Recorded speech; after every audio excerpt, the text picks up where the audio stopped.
it's going to be fun to add to that knowledge today and hopefully help you guys relax in the process.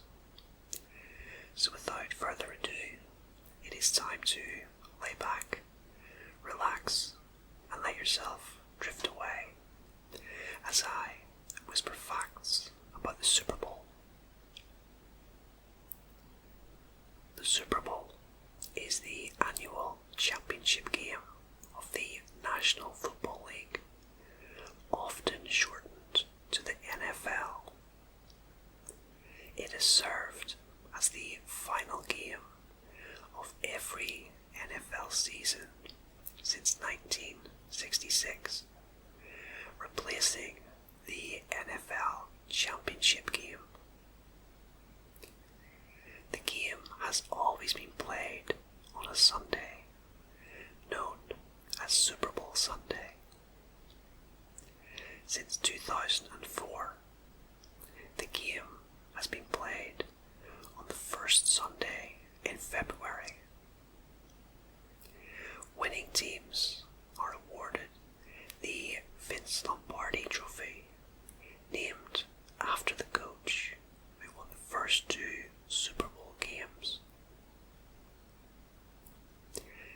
Alright, so the trophy itself is called the Finston Trophy, which I was actually aware of. I think it's a very attractive trophy at that.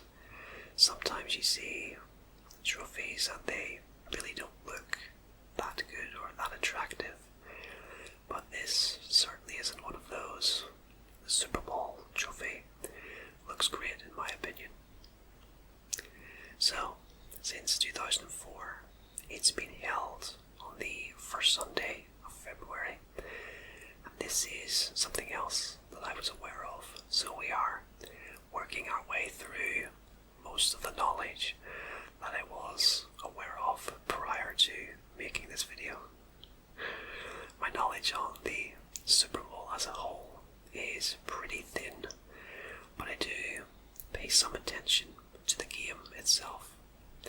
It's really the only American football game that I pay any attention to, and when it is on, I just kind of glance at the screen at various intervals throughout. Usually I'll be on my laptop, but I am aware of a few points about the competition, and the opening paragraph covers a few of those.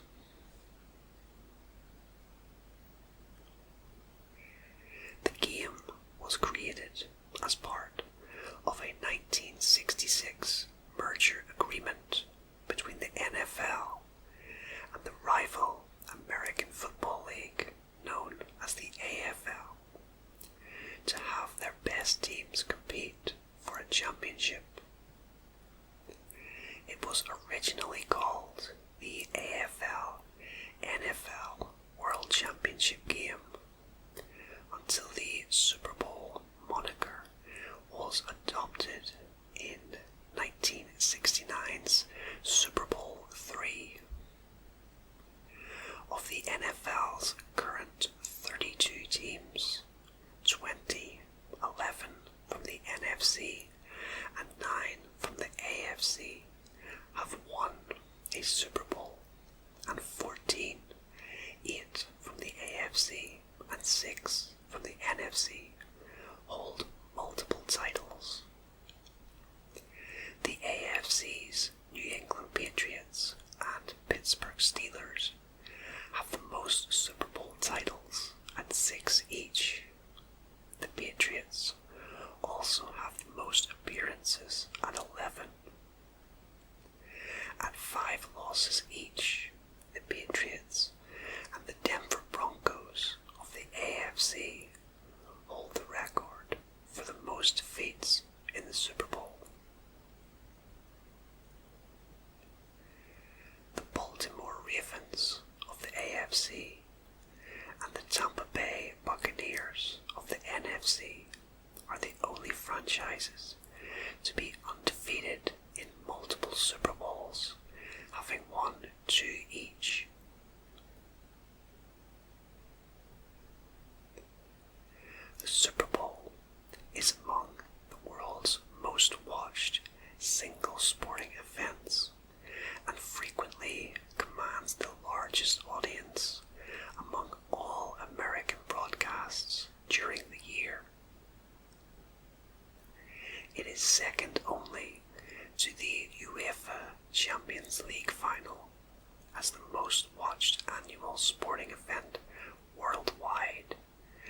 The 7 most watched broadcasts in American television history are Super Bowls.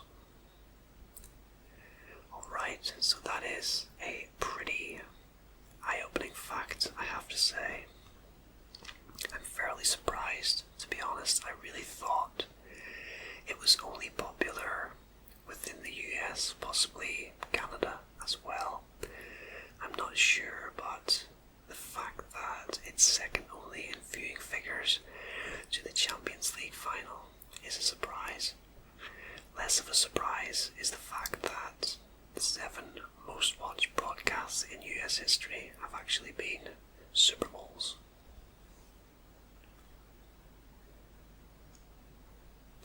According to the US Department of Agriculture, Super Bowl Sunday is America's second largest food consumption day, with only Thanksgiving Day topping it.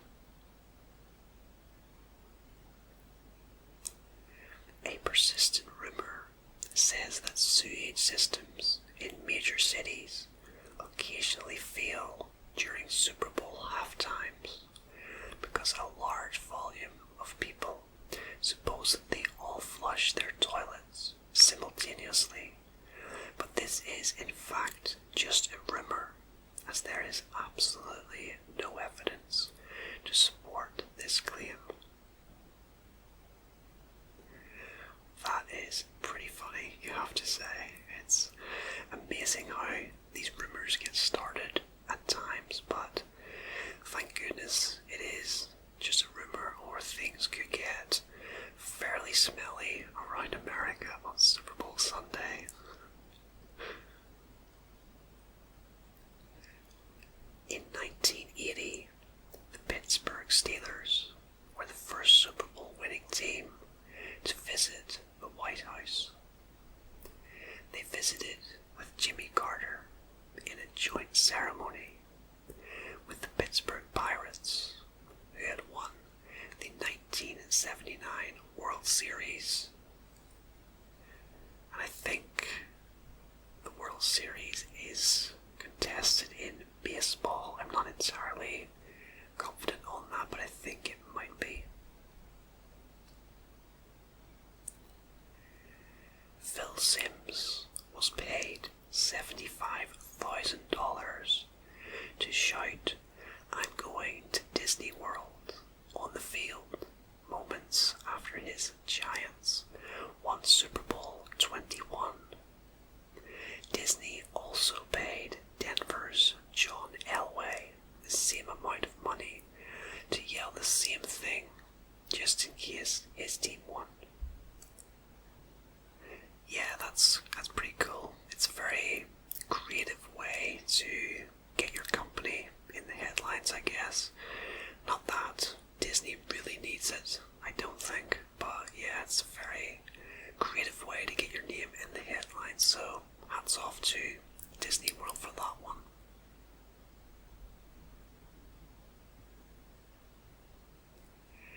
Super Bowl Sunday is famous for the commercials that run during game breaks. For some people, they are a bigger draw than the game itself. And as such, it's no surprise that airtime can be more than a little bit pricey. When Jacksonville, Florida hosted the Super Bowl in 2005, the city didn't have enough hotel rooms to meet the NFL's requirements.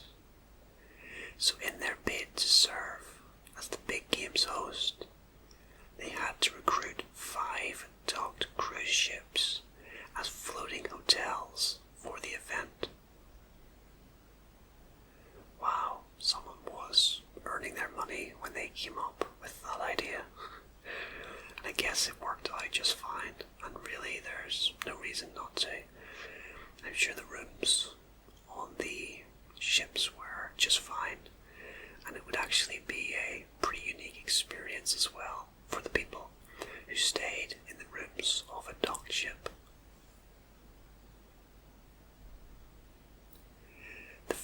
first Super Bowl didn't draw a huge crowd. The priciest tickets to the game, which was played on January the 15th, 1967, cost $12. Adjusted for inflation, that's the equivalent of about $89 today. And even at that bargain price, the event still didn't sell out.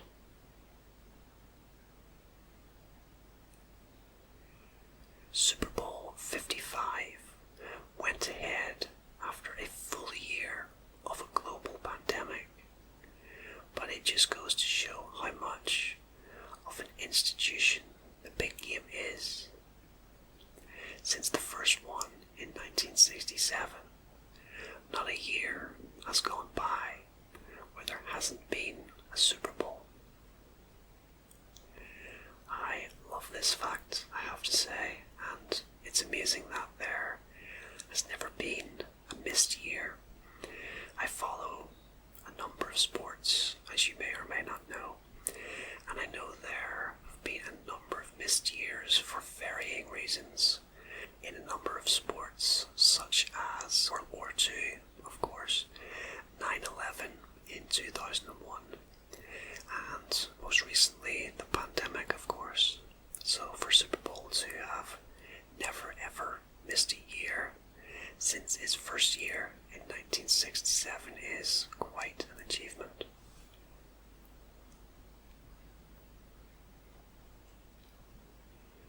In odd-numbered Super Bowls, the NFC team is designated home team, while AFC teams enjoy that honor during the even-numbered Super Bowls. A new Vince Lombardi trophy is handed out every year and are made out of sterling silver by Tiffany & Co. It takes the famed jeweler 4 months to craft the trophy. Super Bowl 45 was the first one in history that didn't include cheerleaders. That's because neither of the game's participating teams, the Pittsburgh Steelers nor the Green Bay Packers, has a professional cheerleading squad.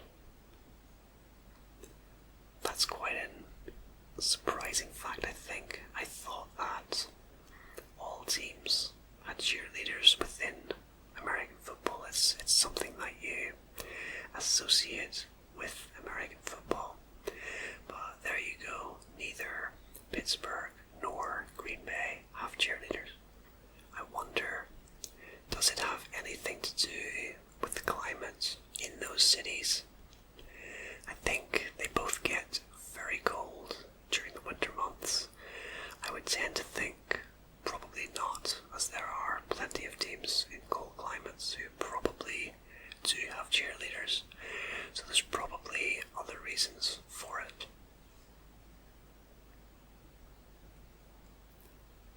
Although the Baltimore Colts beat Dallas in Super Bowl 5 in 1971, Cowboys linebacker Chuck Howley was named the game's MVP, which stands for Most Valuable Player. He's the only player in history to earn this honor as a member of the losing team.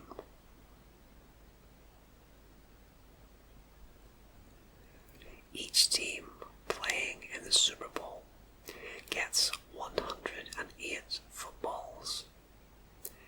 According to the Wilson Football Factory, the company who produced the balls, of those, 54 are for practice and 54 are for the actual game.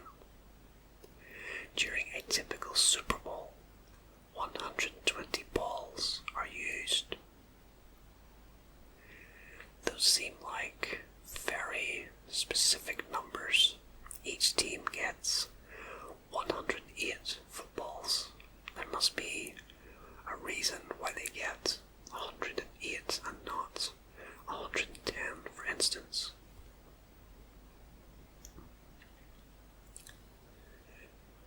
Super Bowl I halftime show consisted of two marching bands, acclaimed trumpeter Al Hurt, two men in jetpacks, and 300 pigeons.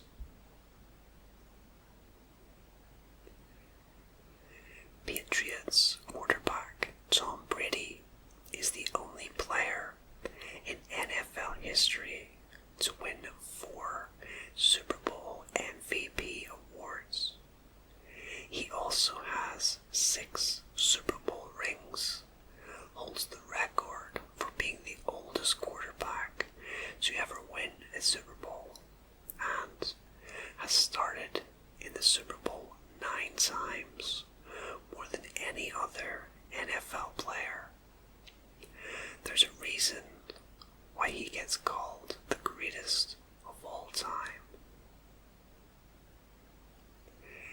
If I was asked to name Super Bowl players that I knew, this is one of the very few that I could name. As someone who only pays attention to the event itself on the day it's aired, I've heard his name come up a lot on the broadcasts, and his stats don't lie. He really has dominated the event throughout his career, and it's interesting to note that he's in his 40s now and still playing, although I believe he did leave the New England Patriots. But it's interesting that you can't play this sport in your late 30s and 40s. It's a very different game than other sports. It's a very strategic game with a lot of stoppages, and I will fully admit that I'm not all that sure of the rules, but one thing I have noticed is how start-stop it is and how much planning goes into each play they make. A fresh layer of high-quality natural soil is installed on the field prior to each Super Bowl played on natural grass. For Super Bowl 50, the company West Coast Turf harvested 75,000 square feet of premium grass on the NFL's behalf.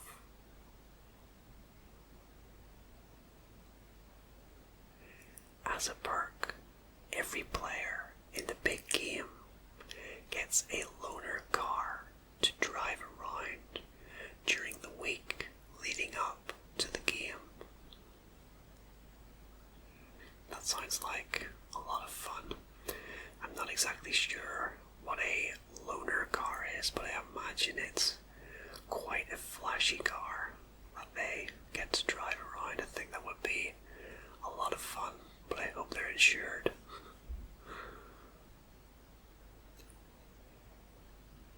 In 1983, 105.97 million people tuned in to the final episode of MASH, making it the most watched TV broadcast in American history. It took more than a quarter century, but in February 2010, Super Bowl finally broke that record when 106.5 million people watched the New Orleans Saints beat the Indianapolis Colts. The 7 Super Bowls that followed from 2011 to 2017 all broke even that record, with Super Bowl 49, which was played on February the 1st, 2015, currently holding the top spot with 114.4 million viewers on average.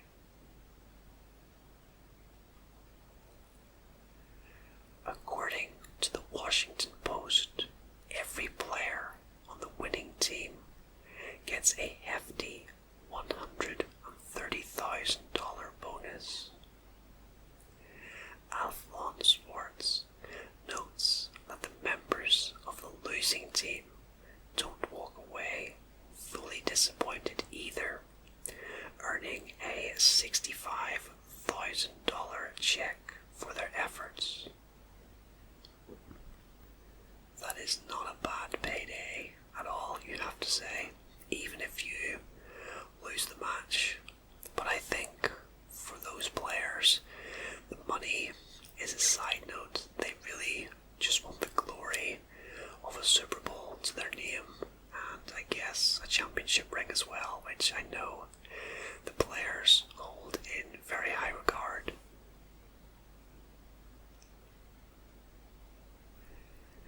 A power cut at New Orleans Superdome put Super Bowl 47 on hold for 34 minutes.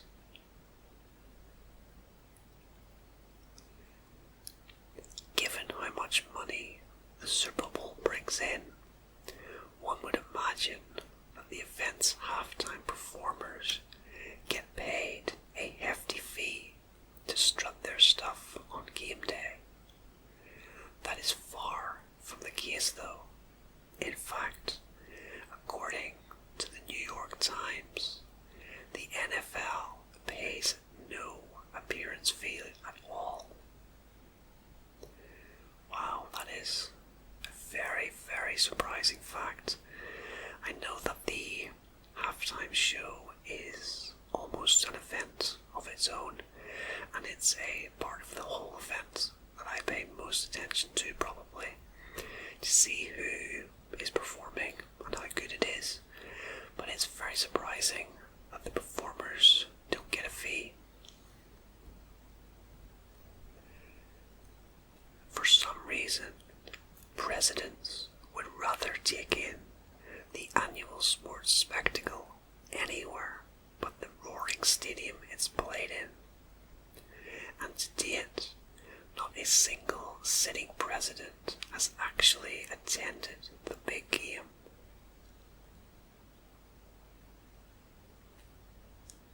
In 2017, the New England Patriots overcame a 25-point deficit against Atlanta Falcons to send Super Bowl 51 into the first ever overtime in the competition's history. Tom Brady and his team ultimately scored another 6 points in overtime, winning the game and bringing the final score to 34-28. I actually recall this game, and I remember going for the Falcons, but it wasn't to be, unfortunately. I usually pick a side based on no real reasons at all, other than things like which uniform I like better or what team name I think sounds better. Real sort of casual fan reasons, I guess you could say.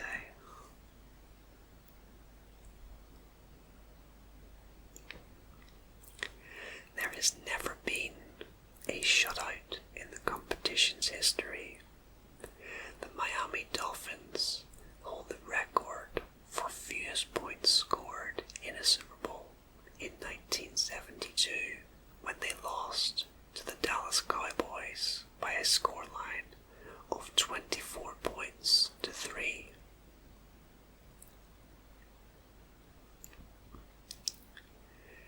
The 1989 Super Bowl halftime show was broadcast in 3D, which was a novelty for the time. Another unusual spectacle was the 1977 Super Bowl pre-game show, which included a frisbee-catching dog named Ashley Whippet. The 1985 Bears recorded a hit rap song called Super Bowl Shuffle, which was nominated for a Grammy Award for Best Rhythm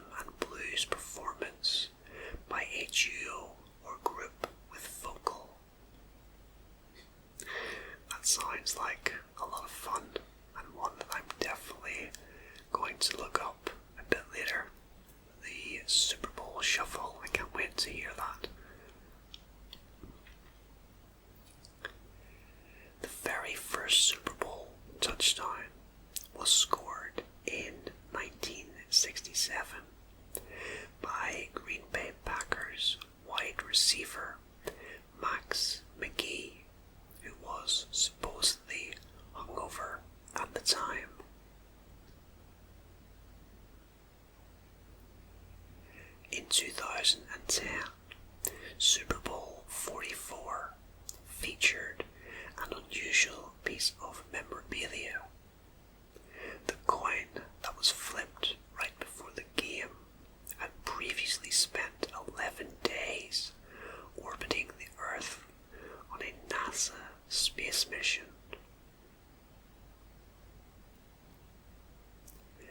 And finally, a few days before Super Bowl 20 in 1986, Chicago Bears quarterback Jim McMahon mooned a TV news helicopter that was flying over one of their practice sessions. Well, I think the less said about that, the better. Well, guys, that is just about it for another Whispered Facts episode. I hope you enjoyed these facts all about the Super Bowl. And if you did enjoy the video, I would appreciate if you hit the like button before you go. Consider subscribing to the channel. And if you do subscribe, be sure to hit the notification bell as well to get notified when all my latest fact videos go live on the channel. Your support really does mean a lot. Many thanks for joining me, and until next time, rest easy, sleep well, and I hope to see you again very soon for another video, and goodbye for now.